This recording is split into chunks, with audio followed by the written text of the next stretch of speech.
pouvoir former des pilotes de ligne qui pourront travailler en tant que copilotes en compagnie aérienne, l'ENAC met en place différents concours en fonction des diplômes académiques et aéronautiques déjà tenus par les élèves.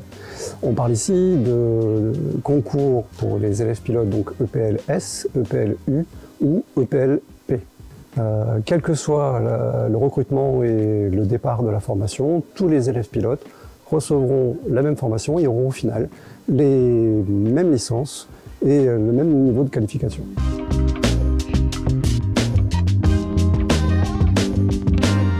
En accord avec la réglementation de l'EASA, qui est l'Agence européenne pour la sécurité aérienne, la formation des EPLS se déroulera en deux temps, une partie théorique et une partie pratique. Durant la partie théorique, ils devront acquérir les 14 certificats de l'ATPL-A, donc des certificats qui parlent de navigation générale, de radionavigation, de facteurs humains, des principes du vol, etc.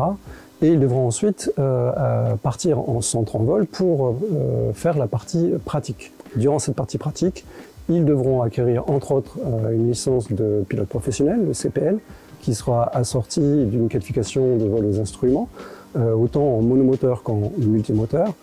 Par la suite, il leur faudra aussi acquérir une capacité de langue anglaise, conformément au FL 055, et il leur faudra aussi bien sûr un certificat médical de classe 1. La durée de la formation d'un EPL est d'environ 24 mois.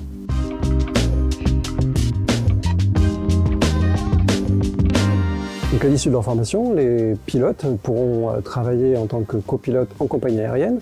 Ils pourront également choisir de travailler dans la formation aéronautique ou en tant qu'expert auprès de constructeurs d'avions. Je m'appelle Mathilde Toulouse, j'ai 26 ans et je suis élève pilote de ligne à l'ENAC.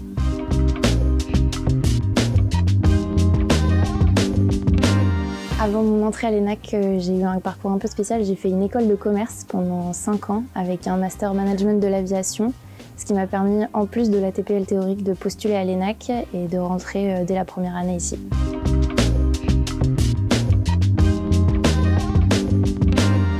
J'ai décidé d'étudier à l'ENAC parce que la qualité de la formation est exceptionnelle. On a des professeurs qui sont experts et on a des avions qui sont incroyables et donc tout ça mis ensemble, c'est la meilleure école possible pour être formé.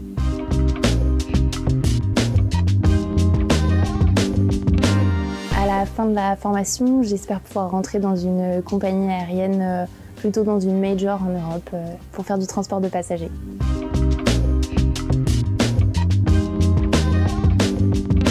Ce que je préfère à l'ENAC, ça va être la diversité des formations. On a tout type de métiers représentés, on a différents cursus et parcours. Et pendant notre année de théorie en première année, on a eu l'occasion d'aller sur le simulateur des contrôleurs aériens pour voir un peu comment se passait l'envers du décor et leur métier. C'était très intéressant. Ce que j'aime le moins, c'est la queue de la cantine après midi 5.